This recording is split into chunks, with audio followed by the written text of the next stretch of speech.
We will now discuss the concept of pressure, something that we hear in our everyday life. We talk about water pressure, tire pressure, air pressure.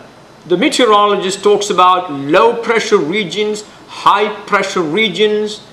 We hear about pressure almost every day. What is pressure? Well, the basic meaning of pressure is force per unit area. Pressure is defined as force per unit area. Now, this is the way we define pressure. Pressure is defined as the normal force per unit area. Force applied at right angles to a unit area. So, how do we measure it? Pressure is normal force divided by the area. So what is the unit for measuring pressure? The unit for measuring pressure is Newton per meter squared, and a Newton per meter squared is called a Pascal, and we will write it using uppercase P and lowercase a. Pressure is measured in a unit called Pascal, and it is equal to Newton per meter squared. Now, if the force F is not at right angles to the surface on which it is acting, then pressure is calculated using the normal component of that force. In other words, if the force is at an angle like this, you need to take the component that is at right angles to the surface for the calculation of the pressure. If we have a force F that makes an angle theta with the surface here, then the horizontal component is F cos theta, and the vertical component that is at right angles to the surface is F sin theta. It is this F sin theta that contributes to the pressure on that surface. So in that case we will say pressure equal to F sin theta divided by A. So pressure is calculated as the force at right angles to a given area divided by that area. So if I now want to calculate the total force on a given area, all I need to do is multiply the pressure with the area. Pressure multiplied by the area will give you a measure of the total force on a given surface of area A, and the total force acting on a surface is very often referred to as the thrust on that surface. The thrust. If there is a big dam built, the total pressure of the water that is pressing onto that wall is called the thrust on the wall. So the thrust equal to pressure multiplied by the area. Let's now talk about pressure in fluids. What is a fluid? Anything that can flow is a fluid. All liquids and gases are fluids. That means all liquids and gases will exert pressure. If you go into water, for example, if you jump into water, you go and occupy the space which was being originally occupied by water. That means the water will press you from every side, asking you to get away. This is my space. You see, that means you will be subjected to a pressure. Now what happens when you go deeper and deeper into water? The pressure acting on you will increase, because there is an increasing column of air standing on you. All fluids exert pressure. Every point inside the fluid is subjected to a pressure as a result of the weight of the fluid standing above it. If you now consider a fluid inside a container, I have now got 3 points, point A, point B, and point C. Now, at all these points, there is pressure. Now, which of these points has a greater pressure? At C, we have a column of fluid which is higher than at A and B. Therefore, pressure at C is greater than pressure at A or B. I'm now going to make few statements about pressure in a fluid. The first statement is, a fluid exerts pressure in all directions. How do you know if a fluid exerts pressure in all directions? If you blow a balloon, the inside the balloon is filled with air. Air is a fluid. And why is the balloon then blown up? It is because the air inside exerts a pressure. It exerts pressure in all directions. If you make a small hole on the balloon, you can see air will rush out of that hole. The air is trying to get out of the balloon from all over the balloon. That means the air is hitting the balloon all over, and that will cause a pressure. A fluid exerts pressure in all directions. Pressure at C inside the fluid, at point C inside the fluid, it exerts pressure upward, it exerts pressure downward, it exerts pressure to the right and to the left. So a fluid exerts pressure in all directions. Statement number 2, the pressure exerted by a fluid at a point is the same in all directions. The pressure exerted up equal to the pressure exerted down, equal to the pressure exerted to the left, equal to the pressure exerted to the right. So at point C, the pressure exerted is the same upward, downward, and sideways. If you take any point inside a fluid, the pressure exerted by that point fluid is the same in all directions. Statement number 3.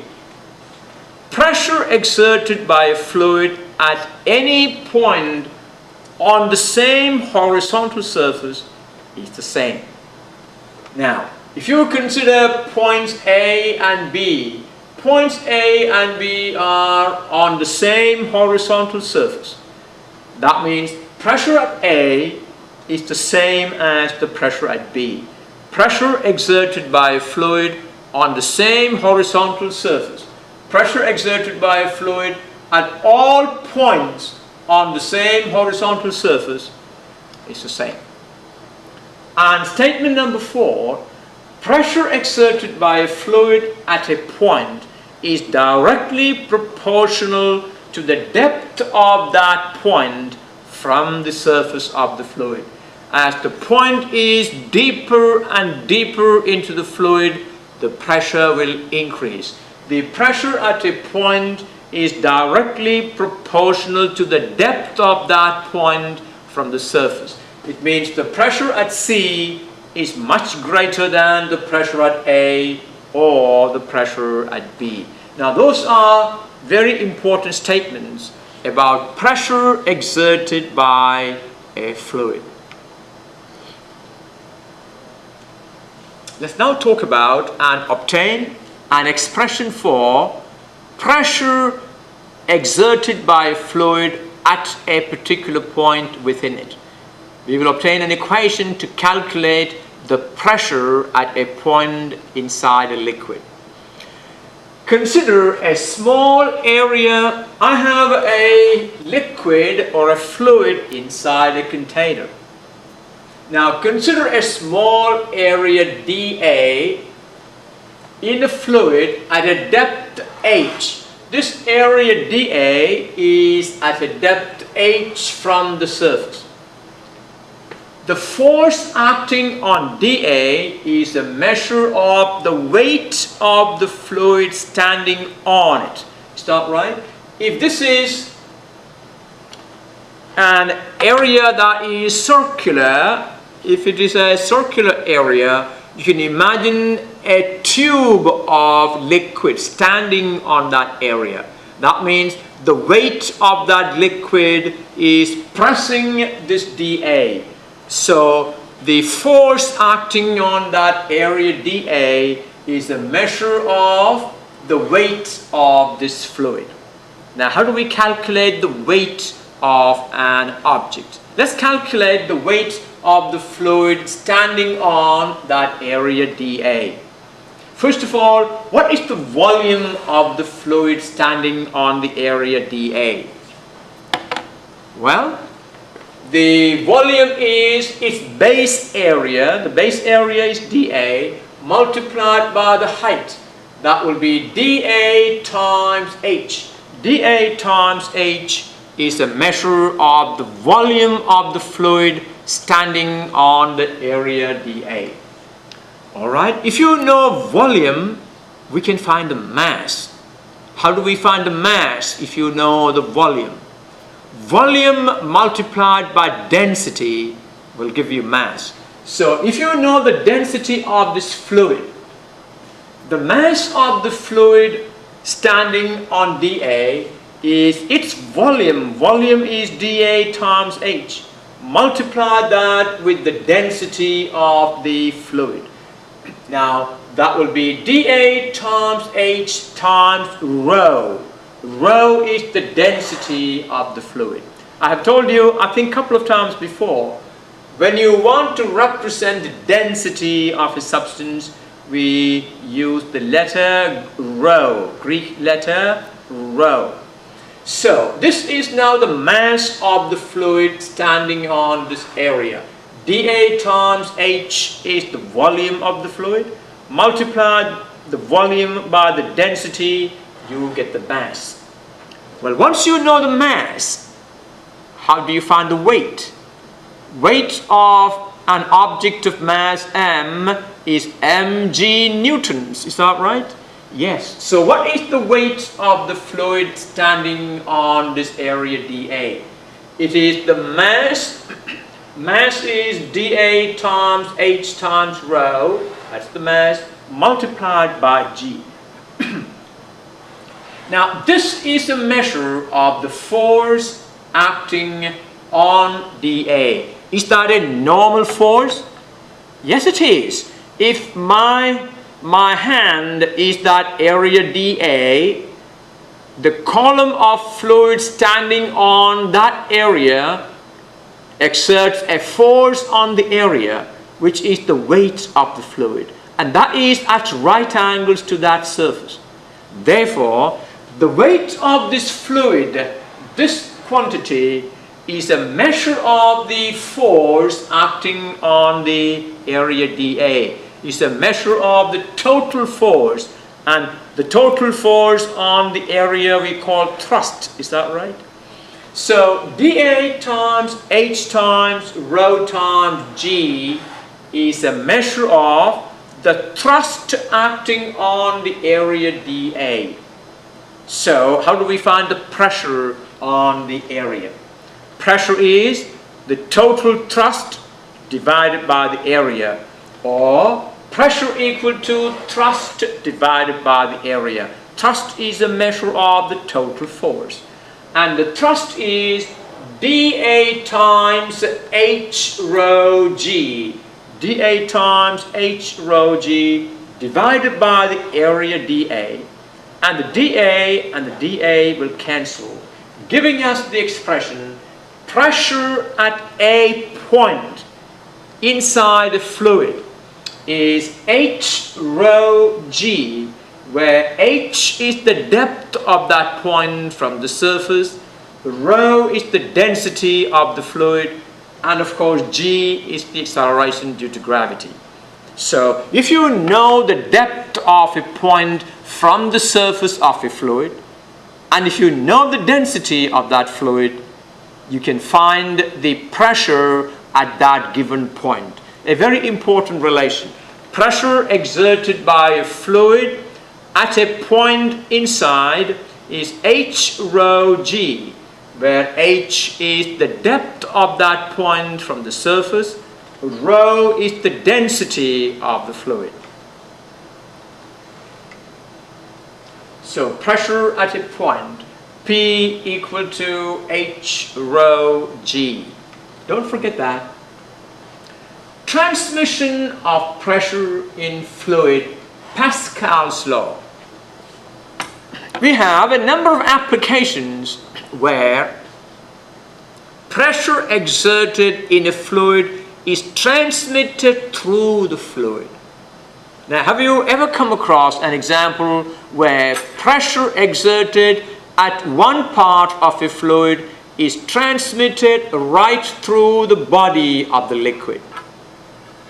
Now, Pascal's law is a statement about how an increase in pressure at one point within a liquid or a fluid is transmitted within the liquid to other parts.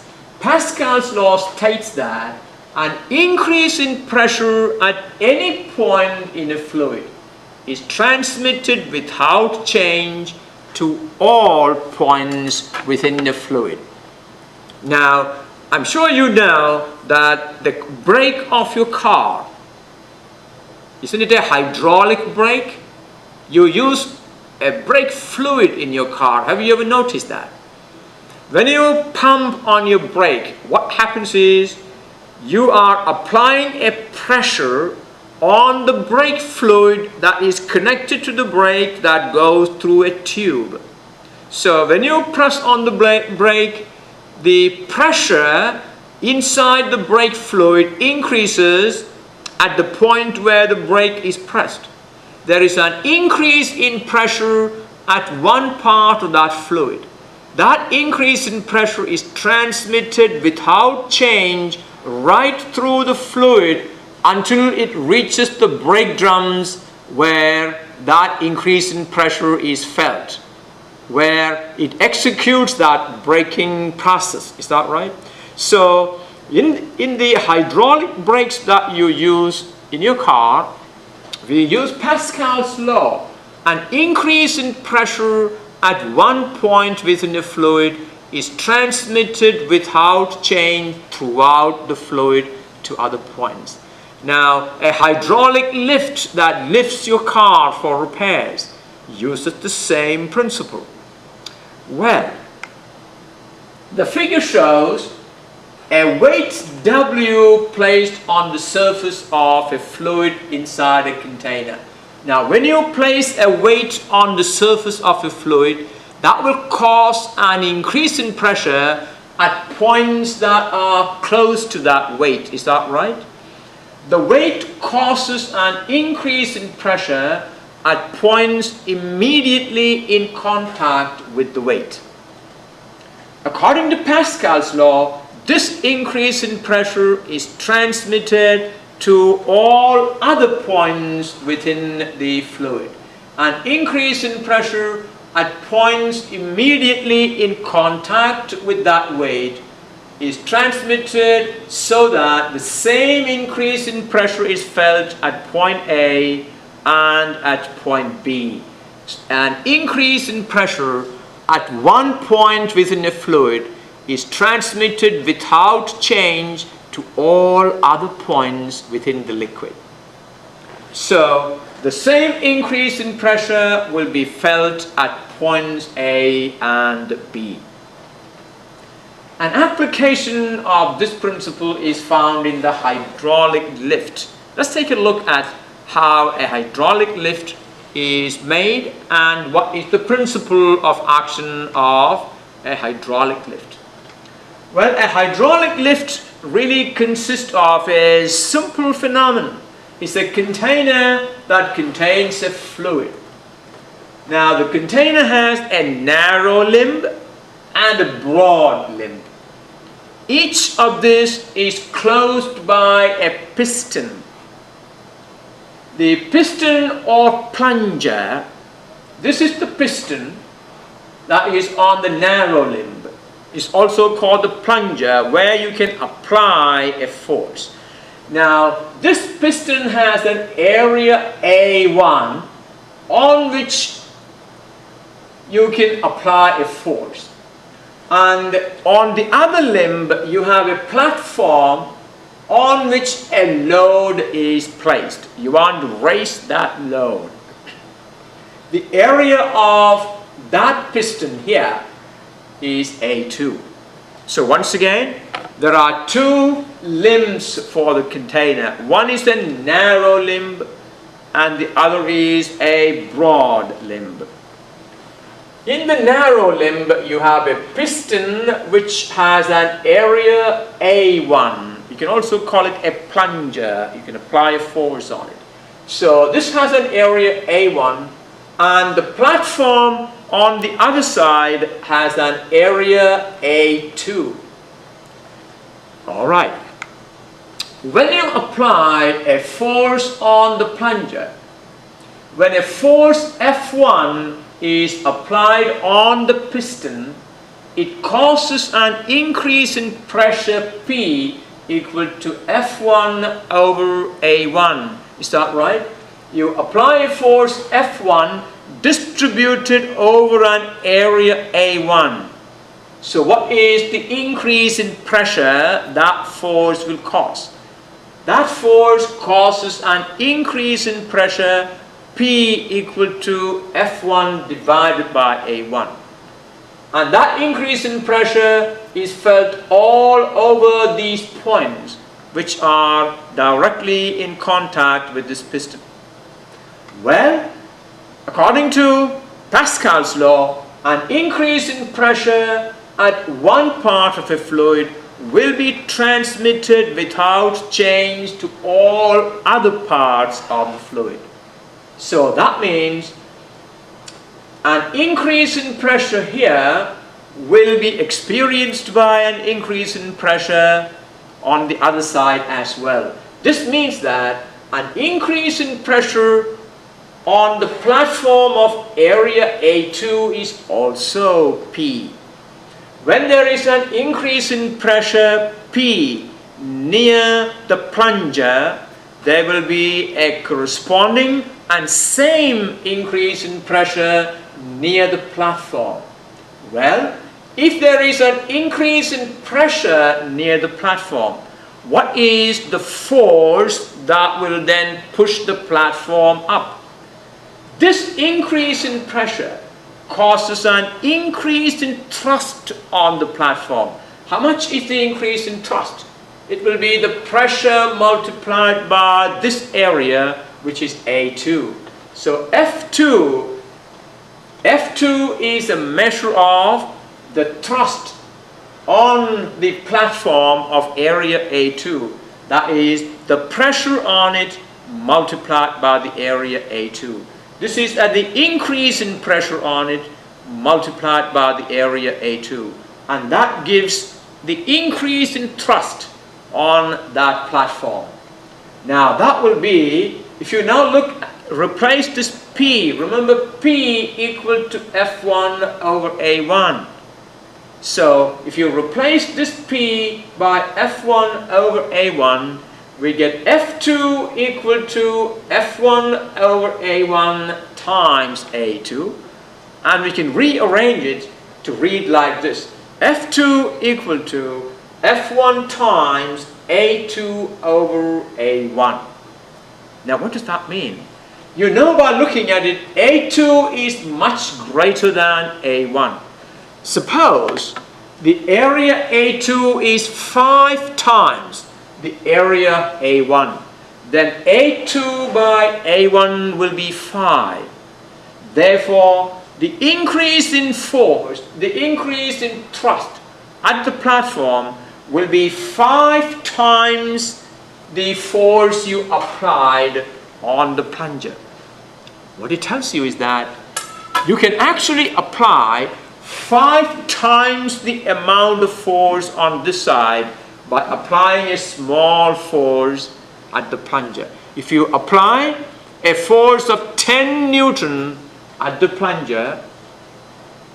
At the platform, you can lift a weight of 10 times 5, 50 Newton if A2 over A1 is 5. So the amount by which the force gets multiplied is determined by the ratio of the areas. By increasing this ratio, we can increase the amount of force that can be lifted. Well, what does it mean? Does it mean that we can manufacture force just like that? Can we just get force free? Well, if you notice one thing,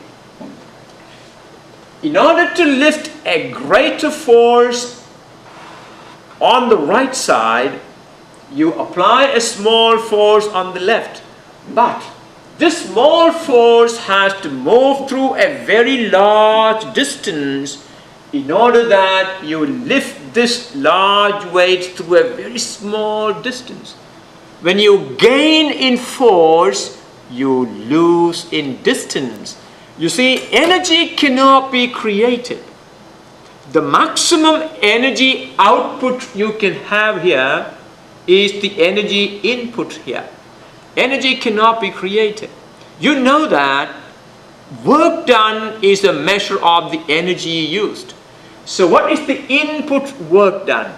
The input work done is the input force multiplied by the distance moved by the piston. The output work will be the output force multiplied by the distance it will move.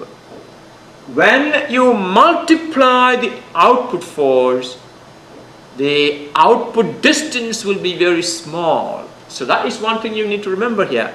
Conservation of energy is a very important principle. Nobody can break it. Okay, so as A2 over A1 is greater than 1, the output force F2 is much larger than the input force F1. Okay, let's now talk about how to measure pressure. What is the mechanism for measuring pressure? Let's talk about air pressure. We talk about atmospheric pressure, don't we? You see, you know, when you go down into water, you experience the pressure on you because there is a column of water standing on you. And that column of water standing on you will be pressing on you, telling you, how dare you come and take my place? I'm supposed to belong there. It'll be pressing on you. And the deeper you go, harder will be the pressing on you. The deeper you go, the pressure will be greater. In the same way, we live in an ocean of air. The atmosphere is an ocean of air, and we are at the bottom of that ocean. There is large amount of air standing on top of you. It is pressing down on you. It's pressing you from everywhere. The atmosphere is applying pressure on you from everywhere. Why? It tells you, now look, the space you are occupying is mine. I want it. Get away. It's pressing you. Ever since you were born, you have been subjected to this continuous atmospheric pressure. Pressure exerted by the atmosphere from all sides. Air is a fluid and it exerts pressure in all directions. The pressure exerted by air is called the atmospheric pressure. It is a very important indicator for us. It indicates, in fact, it gives you a lot of indications about the weather patterns, the atmospheric pressure. The pressure exerted by atmosphere can be measured by a simple barometer. The instrument used for measuring atmospheric pressure is called a barometer. And you can use a glass tube and a certain amount of mercury to construct a barometer. Alright, let's see how one can be constructed. What all you need to do is take a long glass tube. Well, that glass tube has to be closed at one end and open at the other. A simple mercury barometer was constructed by an Italian physicist, Torricelli. Now what he did, he took a very long tube, not like this. This is a very small tube. He took a very long tube about a meter long, about a meter tall, closed at one end and open at the other, and filled it with mercury. Well, I have filled it with water. All right, I just want to explain the principle. I won't be able to make one. Now, then what he did, he closed this open end with his thumb like this and inverted it into a dish of mercury. Here, this is a dish of water like this. And now, what he noticed is, can you see here, there is a column of water standing here. Can you see that? There's a column of water standing there. Now, what is it that makes that column of water stand there? Well, there is something that is supporting it there. What is that something that supports it there? You know that the pressure exerted at any point on the same horizontal surface is the same. Is that right? Now, if you take points on the surface of water, what is the pressure on the surface of water? The pressure at any point on the surface of this water is the atmospheric pressure. And what is the pressure at any point at the same level inside the tube? It is the pressure exerted by this column of water. Now, therefore, is it reasonable for us to say that the pressure outside, which is atmospheric pressure, is equal to the pressure exerted by this column of water? Well, in this case, this is a mock example. This is not the real thing. Is that right? If the real thing, the water will not fall at all from here. Okay, let's now take a look at what Torricelli did. Now, I need to close it before taking out, otherwise the water will overflow here. Okay, let's see what Torricelli. Well, this is the arrangement, the experimental arrangement used by Torricelli. He took a very long tube, closed at one end and open at the other, filled it with mercury, then closed the open end with the thumb, inverted the tube and inserted it into a dish of mercury. And what is the observation? What is the observation here? He found that a column of mercury was standing inside the tube, and he tested the space above it. It was found to be a vacuum. How do you explain the column of mercury standing in the tube?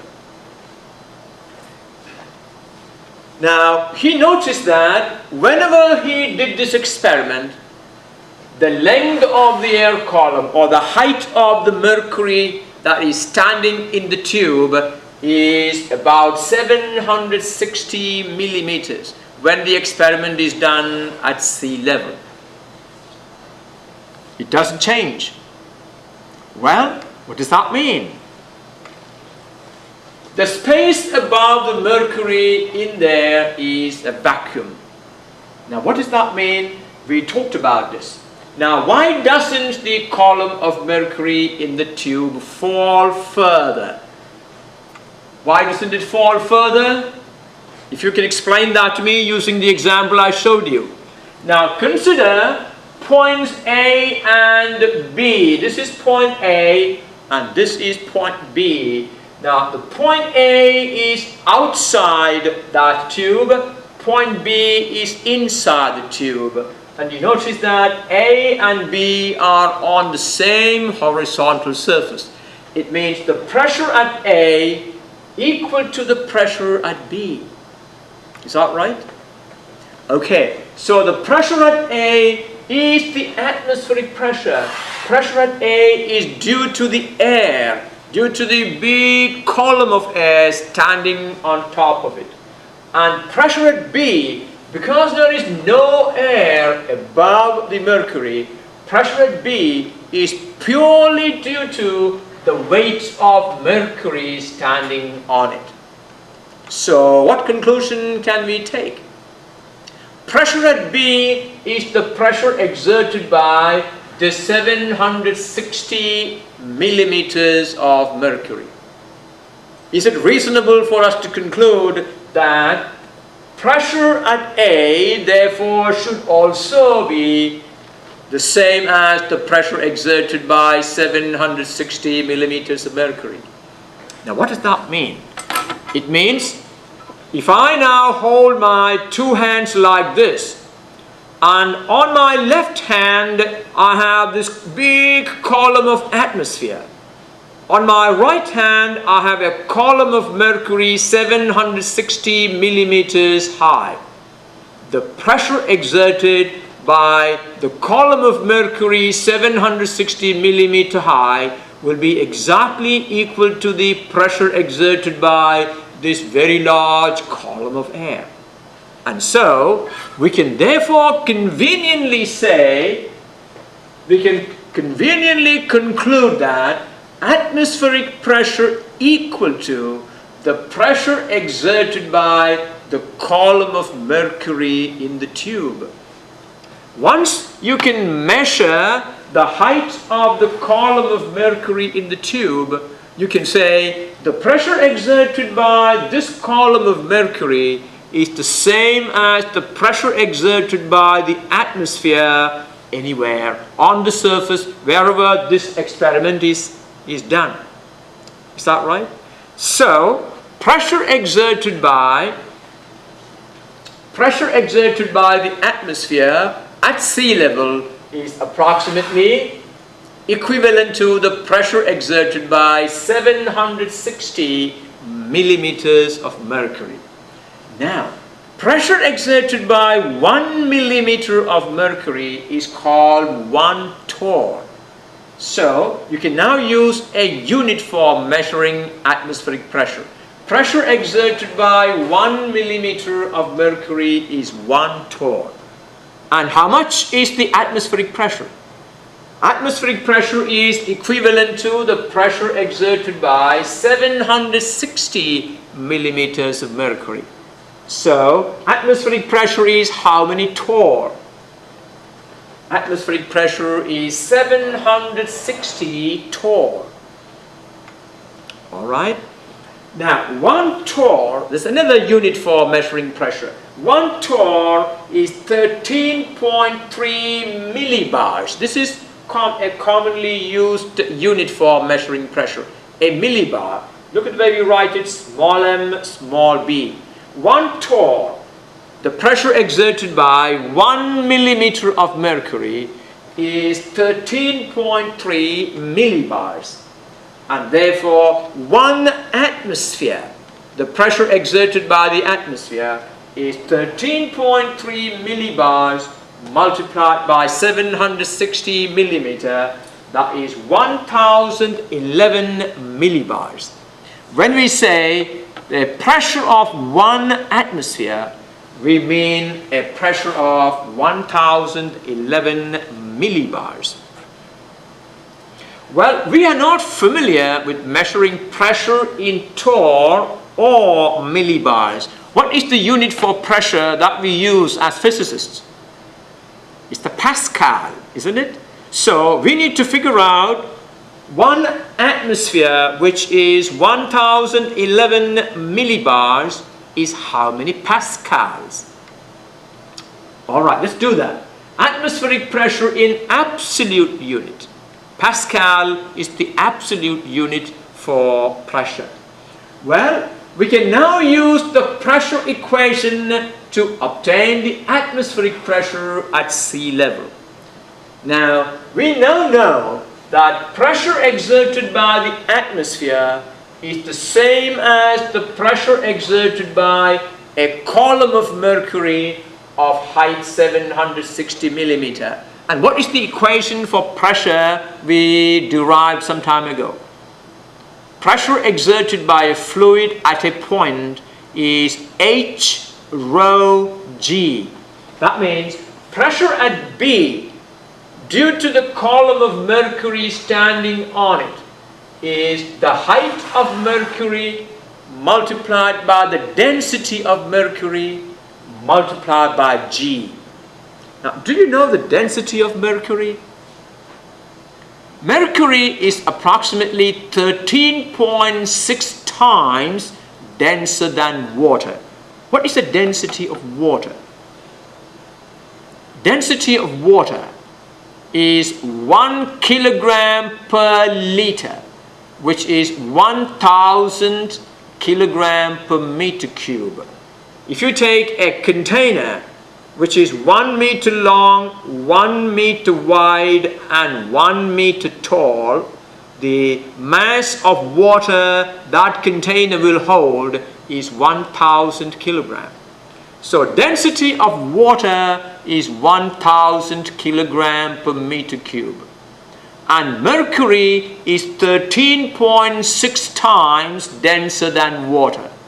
So what is the density of mercury? It is 13,600 kilogram per meter cube. And now, did anybody ask me while you were listening to the lecture, why did Torricelli use mercury, such a poisonous substance, for this experiment? Why couldn't he use water? Now, do you have an answer for this? Why did Torricelli use mercury and not water? Well, in order to balance the atmospheric pressure, what is the height of mercury that balances the atmospheric pressure? It is 760 millimeter. If you, instead of mercury, if you use water, what will be the height of water that will balance the atmospheric pressure? It will be 760 times 13.6. It will be approximately 10 meters. Torricelli had to use a tube of approximately 10 meters. Well, is it possible to hold an experiment with such a tube? It's not practicable. Mercury is the most practical substance for this experiment because of its high density. Okay, now pressure exerted by a fluid at a point is H rho G, where H is the height of the fluid standing at that point, rho is the density of that fluid, and G is the acceleration due to gravity. The density of mercury, rho mercury, is 13,600 kilogram per meter cube. Therefore, what is the pressure exerted by 760 millimeters of mercury? Remember, 760 millimeter is 0.76 meter. So, what is the pressure exerted by 0.76 meter of water? H is 0.76 meter. Density of mercury is 13,600 kilogram per meter cube. And G is 9.8. That is 1.01 times 10 to the power of 5 Pascal. This much is the pressure exerted by the atmosphere, and we call it 1 atmosphere. A pressure of 1 atmosphere is 1.01 times 10 to the power of 5 Pascal. We will use this value very often in physics too, so keep track of this value. 1 atmospheric pressure in absolute unit is 1.01 times 10 to the power of 5 Pascal. Alright?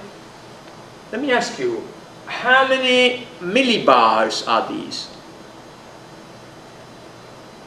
Well, we talked about it. 1 atmosphere is 1011 millibars. And so, if I ask you, 1 millibar is how many Pascal? It is approximately 1000 Pascal. Well, work it out on your own. So, when the atmospheric pressure falls, now what happens if the atmospheric pressure falls? If the atmospheric pressure falls, the level of mercury will also fall correspondingly, because the pressure at A will be always equal to the pressure at B. That means if there is a low pressure in the atmosphere, the level of mercury in the tube will fall. On the other hand, if there is a buildup of pressure, when there is a high pressure, the level of mercury will increase. Have you heard of meteorologists talking about falling mercury? When he's talking about a falling mercury, he's talking about a low pressure. Especially when you live in Florida, a low pressure is always associated with, well, depression, which will cause finally tropical storms, and hurricanes are all associated with low pressure. So when the mercury falls, it's an indication of low pressure. When the mercury climbs, it is an indication of high pressure. All right. Let's now talk about a manometer. A barometer is used to measure air pressure, atmospheric pressure. What is a manometer? A manometer is a device used for measuring gas pressure. Now, this is a simple manometer. What is it? It is a simple U-tube. One end of the U-tube is connected to a gas cylinder, and we want to measure the pressure of the gas cylinder in there. The other end is open to the atmosphere. Now, inside the tube you have mercury.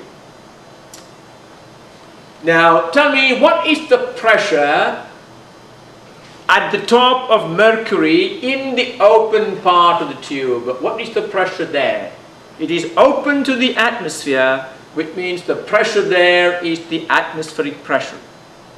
So, a manometer consists of a U-tube that contains mercury.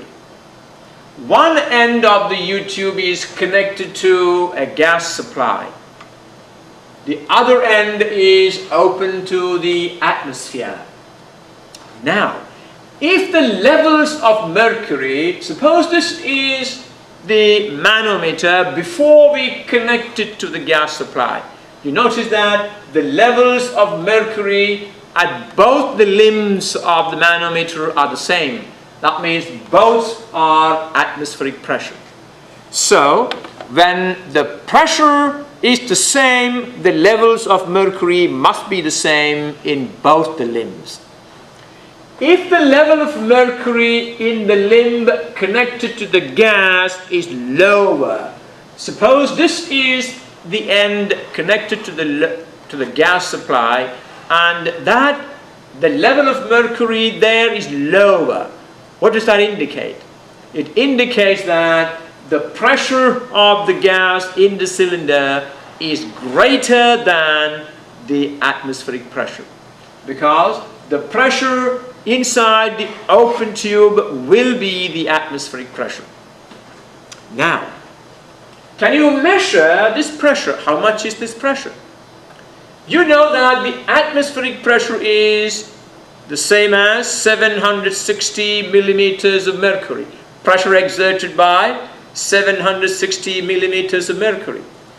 The pressure at C, this is the point C. You know that the pressure at C is the same as the pressure at B, the same horizontal surface. And what is the pressure at B? Pressure at B is the pressure at A plus the pressure exerted by this much column of mercury. Now, This much column of mercury has a height h. Therefore, we can say the pressure at B is atmospheric pressure, which is the pressure at A, plus the pressure due to h centimeter or millimeters of mercury. Is that right? So the gas pressure now equal to atmospheric pressure plus pressure of h millimeters of mercury. So you can measure the pressure of the gas supply straight away like that. On the other hand, if the level of mercury in the limb connected to the gas is higher, like this, what does that indicate? Well, the pressure on the surface which is open to the atmosphere is atmospheric pressure. Pressure at A is the atmospheric pressure. Therefore, pressure at C will be less than the atmospheric pressure. Is that right? That's the reason why it is higher. Less by how much? Less by the pressure exerted by this h millimeters of mercury. So gas pressure now is atmospheric pressure minus the pressure exerted by this h millimeters of mercury. Now, depending on the level difference between the mercury in both limbs, we can calculate the pressure of the gas supply. And this is a very useful way of measuring pressure. All right, let's do a small problem. A 75 kilogram athlete does a single handstand. Have you ever done that? A single handstand. Balance all your weight on one hand. Well, I don't want to show this to you because I might fall and disturb your mood for studies. So just imagine, if you stand on one hand, that means the whole of your weight is going to be distributed over the area of your palm. Is that right? That's what happens. So the normal force on the floor will be your weight. And what is the weight? Your mass. You are a 75 kilogram athlete and your weight will be 75 kilogram times 9.8. That is 735 Newton. And this weight, this force is distributed over this area, 125 centimeters squared. Can you convert that to meters squared? How do you convert centimeters squared to meters squared? Well, 1 square meter contains 10 to the power of 4 square centimeter. So to convert square centimeter to meter squared, multiplied by 10 to the power of negative 4. Area of the surface is 125 centimeters squared, multiplied by 10 to the negative 4 meters squared. Therefore, pressure exerted on the floor is force divided by the area, that is 735 divided by 125 times 10 to the negative 4, and that is 5.88 times 10 to the 4 Pascal. That is less than 1 atmosphere. So when you stand on the ground, the pressure you exert on the ground is less than the pressure exerted by the atmosphere standing on the surface of the earth. Tell me, what is the value of atmospheric pressure in Pascal? You remember? 1.01 times 10 to the power of 5. Okay, another problem. If the average density of air is 0.5 kilogram per meter cube, what is the height of the atmosphere at sea level where a mercury barometer reads 760 millimeter?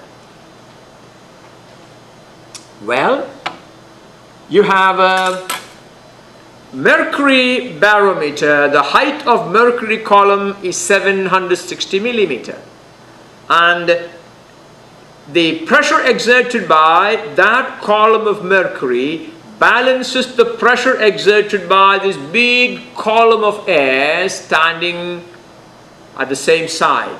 That means the pressure exerted by that big column of air equal to the pressure exerted by 760 millimeters of mercury. Alright, here is the column of air. Suppose this is the column of air, that is uppercase H. Now tell me, what is the equation for pressure? What is the equation for pressure?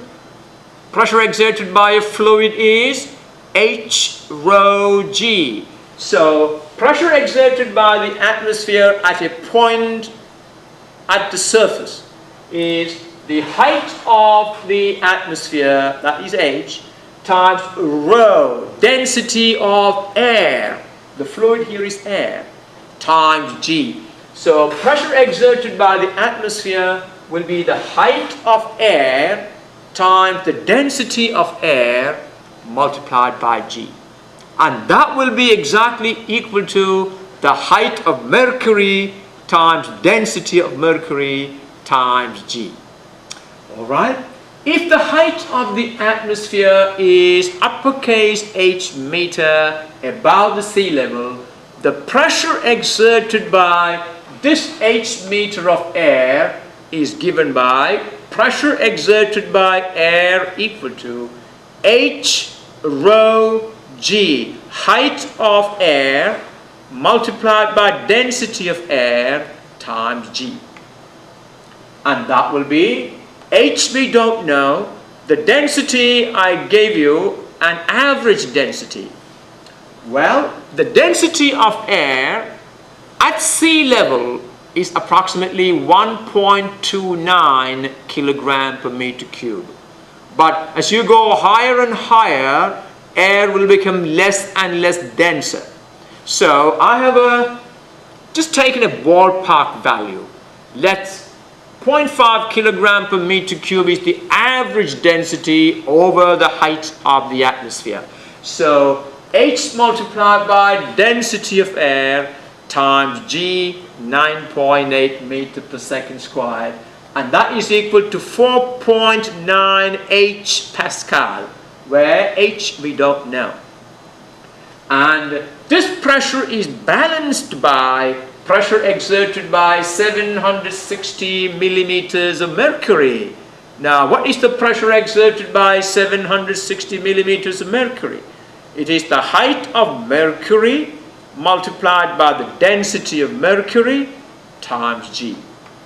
And the height of mercury is 0.76 meter.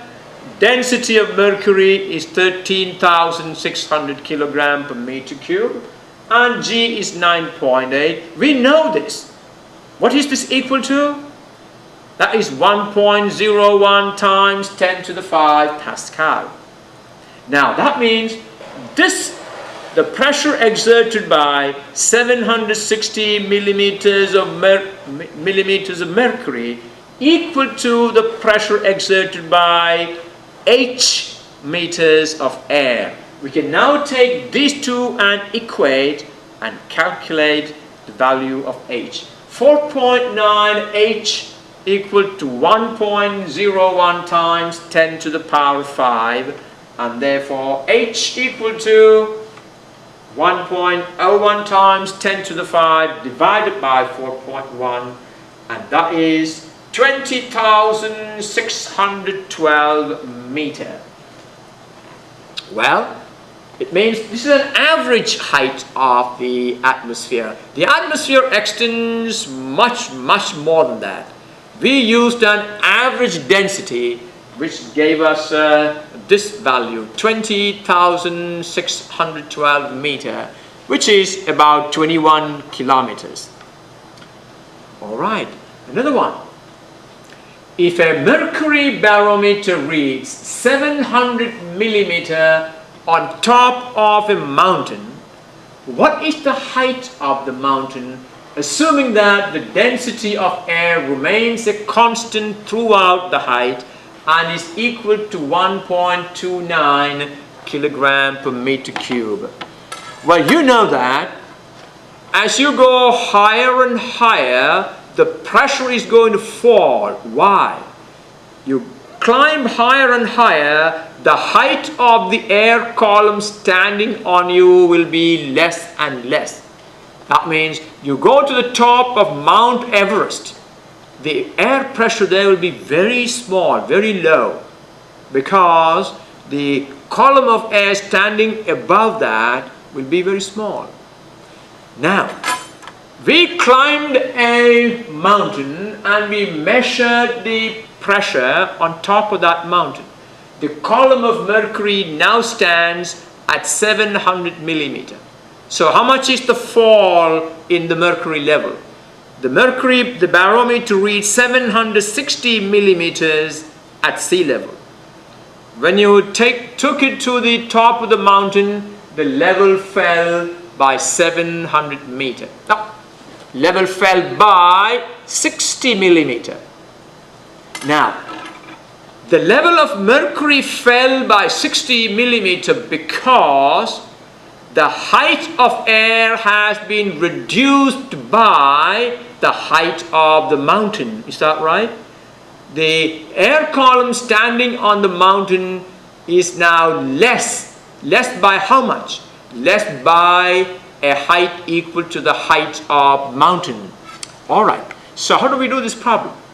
The decrease in pressure on top of the mountain is 60 millimeters of mercury. From 760 millimeter on the sea level, when you took it to the mountain, the level fell to 700, means the decrease in pressure is equivalent to 60 pressure exerted by 60 millimeter of mercury. So, if you measure the pressure outside, that will be 760 millimeter, like this. The mercury will read here 760 millimeter. On top of the mountain, it reads 700 millimeter. That means the drop in mercury level is due to the fact that this column of air is no longer pressing on the barometer. So, if the height of the mountain is h, if I say the height of the mountain is h, then we can say that the pressure exerted by this 60 centimeters of mercury, which is the fall in the level, is the same as the pressure exerted by this height, h meters of air. Does it make sense? You see, the pressure shown by the barometer fell by this much because this much column of air is no longer there. That means the pressure exerted by this column of air equal to the pressure exerted by 60 millimeters of mercury. And that is what we're going to use to solve this problem. Alright. So if h is the height of the mountain, that's the height h, then pressure exerted by h meter of air equal to exactly the pressure exerted by 60 millimeter of mercury, which is 0.06 meter of mercury. Does it make sense? Pressure exerted by h meter of air equal to pressure exerted by 0.06 meter of mercury. That means, look at this, h rho air, h rho g for air equal to h rho g for mercury. Pressure exerted by h meters of air equal to pressure exerted by 0.06 meters of mercury. H times rho air times G equal to 0.06 times rho mercury times G. You can see 9.8 and 9.8 will cancel from either side. Therefore, H equal to 0.06 times the density of mercury divided by the density of air. So 1.29 H, density of air is 1.29. 1.29 H equal to 0.06 times 13,600, because 9.8 got cancelled. Therefore, H equal to 0.06 times 13,600 divided by 1.29, that is 633 meter. It's not much of a mountain, it is more like a hill, is that right? Yes, but all the same, it's an important way to solve these kind of problems. Another problem. Water is poured into one arm of an open U-tube containing mercury. What column of height of water will cause the mercury level in the other arm to rise 2.5 centimeter? Have you understood this question? There's a U-tube which contains mercury. Now that means the level of mercury on the left must be equal to the level of mercury on the right. And now you're going to pour water in one of the limbs, and the pressure of water will push the mercury level down on the left and push it up on the right. So the question is, what column, what height of water will cause the mercury level to rise in the other arm by 2.5 centimeter? Well, this is the mercury after the water has been poured into it. After water has been poured, remember, before the water is poured, the mercury will be, the level will be the same in both. After the water is poured, it pushed the mercury level on the left limb to A, and it pushed the level up on the other side. Let's now take 2 points A and B, which are on the same horizontal surface. Alright?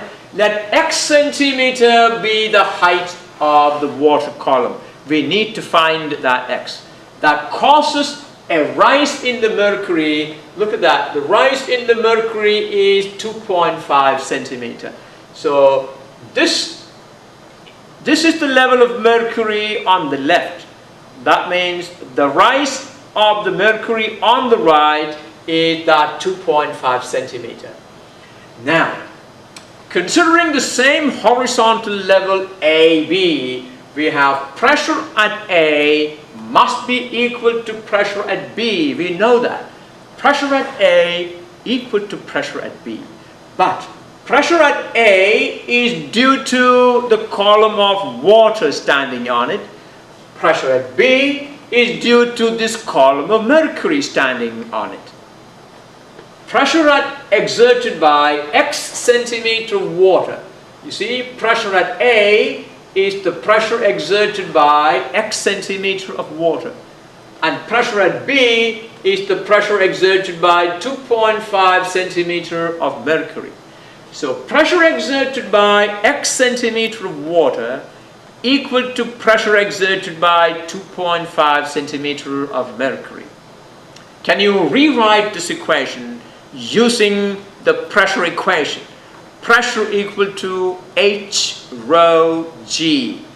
Pressure exerted by x centimeter of water will be x times density of water times G, and pressure exerted by 2.5 centimeter of mercury will be its height times the density of mercury times G. Let's write that. X times density of water times 9.8 equal to 2.5 times density of mercury times 9.8. You probably will ask me, so far in all the problems I converted the height to meters. In this case, I left this in centimeters. We have been told that the height of Mercury is 2.5 centimeter. Why did I leave it at that? Well, because if you use the height of Mercury in centimeter, the calculated value of x also will be in centimeter. As long as the same quantity appears on both sides, the unit used on the right will be the unit used on the left. So we can use the same unit for water and mercury. What is the density of mercury?